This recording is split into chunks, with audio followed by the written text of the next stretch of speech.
Hi, everybody. Welcome to another Adventures in Business mini episode with just Amani and I talking about whatever's on our mind, talking about the stuff that we forget to talk about because we get so busy during the regular show and then it happens afterwards. So, what do you think we should talk about today, Amani? Well, I think today the topic that we're going to discuss is going to be feedback, how to give it, how to receive it, not take it personal, and advice in terms of feedback. I love that. I love that. So tell me this. I'm big on feedback. I love all feedback, good, bad, ugly. I want to hear it because it's the only way I think that we get better. But for you, as you run your business, right? Like, I'm curious about your process for feedback. So, right now, you're in a hotel room, you're in Long Beach, you're about to do an opening reception, an opening event for a large association. This event goes like a couple days. Do you ask for feedback from your planner partner along the way, or do you ask for it after?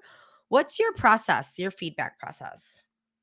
So for when I am DJing an event, I will I'll get some feedback probably right away. Like when the music's playing, I get feedback from the people whether or not they're feeling the music or not. And then usually the client, I'll check in with the client while I'm DJing, say, okay, is this music good? Are you Mm, feeling it? Should I change it up or whatever, do something different? And they'll tell me right away, yeah, play a little bit more old music or play a little bit more of this. For example, during Calendly, I was playing this music during the opening reception, and mhm. my contact sent me a text. And she was like, "Yeah, can we please play music from 2000 current, nothing older than 2000s?" I was Oh, like, "Okay, I mean, that's fine. I see people enjoy the music, but that's fine. I'll switch it up." yeah.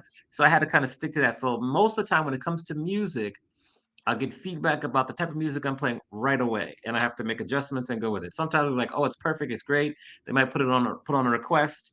So that's kind of the feedback that I get, and you just have to really focus on not taking it personal because many times, which I found out for Connolly, it Mhm. wasn't my specific client that was making the request. It was the people that were talking to her, like, "Oh, we don't want any old music, whatever." So that's in terms of DJing an event. In terms of speaking, I like to use Talkadot where you can get feedback about your event, like right there live on with a little QR code. That's something that I'm adding in, which I think we're going to use during our session at WeCon. I'm Oh, going to good. show you Wait. how that works. Yeah, say this again. What is it called? It's called Talkadot. I'll send you a link, Okay. and it's a way for you to put up a QR code. It gives the people who are attending 3 or 4 questions about the session that are answered in emoji style. Then, Mhm. if they have potentially business for you, they can put it in right there. You get their Mm. emails, so you can add them to your email list. It's a really cool software that a lot of speakers are using. I found out about it at National Speakers Association in July, and I've seen people use it. I've used it myself once or twice, and it gives you really cool graphics that you can share on social media, like, oh, I had 100% approval rating for this event and everything. So that's a quick way to get feedback from the attendees. And then from the Mm. client, you just ask, how did things go? Did it work well? Most of the time, they'll share with you. Sometimes they might not get back to you. So that's kind of feedback, the DJ world, and then the speaker world, what I use. That's interesting. I can't wait to use that app. I do like instantaneous feedback during a session. As an attendee, I like being able to give feedback because, there's so much work that goes into these conferences, and we all get the links after the fact, and you lose attention then. So it's so much better to solicit the feedback like right then and there when the speaker's done. So I'll Yeah, be very interested in seeing that app. That's great. yeah. I'll send you a referral code for it, so it'll help both of us out. I Um, love help. so Mutual helps. that's right. So feedback, and they say I had a boss. Thank goodness for Murray Lowe, my old general manager. He was like, feedback is a gift. So if you think of it that way, it really helps you. What about you? Tell us how you acquire feedback. Well, so I try and listen, so I'll take for my coaching classes, for example, I'm really listening to the questions that people are asking because that's sort of helping me determine how I can tailor things each time. Because most of my coaching sessions it's like 6 sessions, right? Or 4 sessions. It's never really just one coaching session. So, for example, I had one last month with the team of salespeople. And throughout the session, I noticed that they were half operational and half sales, where going into it, it was prepared for mostly sales, which is fine. We had more ops people attend than we expected, which is awesome. And and so I have another session with them later this week.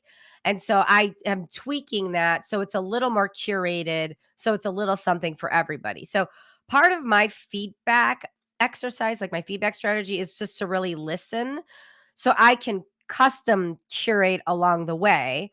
Another thing that they had asked for last time is, you know me, I have all these Mandyisms. I said, be brief, be bright, be gone. Or I said, and somebody said, do you have like a dictionary of these things or do you have a catalog? I'm like, no, but I can make one. So I'm coming to the table this week with that same group with a cheat sheet of, the Mandyisms I know I'm probably going to use, but I'll give them to them advance so they can actually take some notes. So my first way of giving feedback or getting feedback is just listening. It's that feedback that's not spoken, right? It's just like what the feedback that you get, and I'm sure you get that vibe, right? When you're DJing, exactly. um Yeah. but in terms of actually asking for feedback, within a week of either a speaking engagement or coaching, I will either just ask, like, hey, on a scale, and I'll ask 3 questions. And I think it's really important when asking for feedback, you don't give a huge, long, like 20-question survey. Nobody wants to answer that. Like, make it 5 questions or less, make them very quick, very easy to answer, send it in a link and do it in a way. So I just try and do it in that way. Or I'll just ask, I'll ask the person. I will say though, I get a lot of feedback instantaneously from my speeches, and I try, and if it's great feedback, I try and convert that to testimonials too. So if somebody sends me a text message or they post something on LinkedIn, I always DM them and just say, "Hey, can I use that as a testimonial?" And normally they say yes, but I think it's important to, request the feedback, but repurpose the feedback too in ways that can better market your business. So those are the ways I ask for feedback. Yeah, what you reminded me is that also for both of us, our third, I'll say business, is teaching. Mhm. So when I teach, I get feedback. I do a mid-semester survey and I ask the students, how are things going? Is there anything maybe I can improve on? What are you looking to learn about the most? What have we not covered that you're looking forward to? Who is your favorite guest speaker? Is there anything I can do to make the classroom even more beneficial? I do that in the midpoint, which actually is this week after launch this survey this week.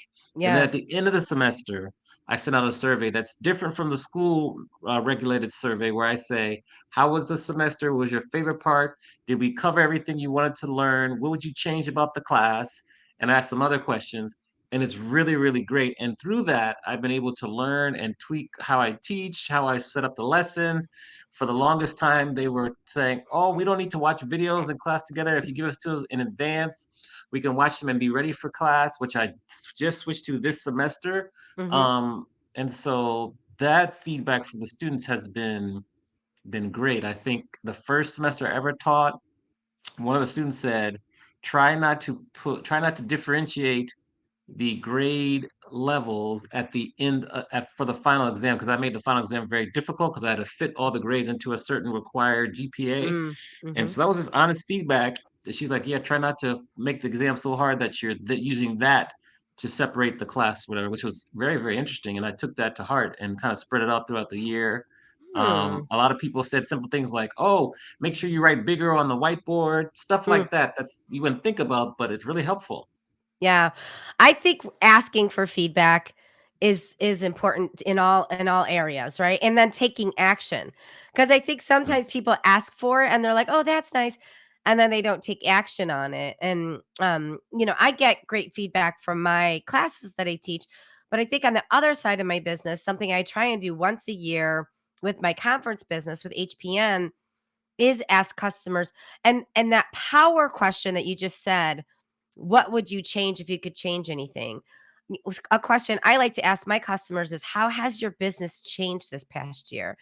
Because I think something we do in business that's bad is we make the assumption that, if you've been working with a client for 12 years, that they're the same client and things are, but the reality is they're not. Like, they're many of my clients were single when we first started working together. Now they're married and have 2 kids and they're working parent. Just their personal life alone has changed, let alone, when they first started, they were one role and now they've got a team of 10 people that work with them. So, I think asking that question, how has your business changed?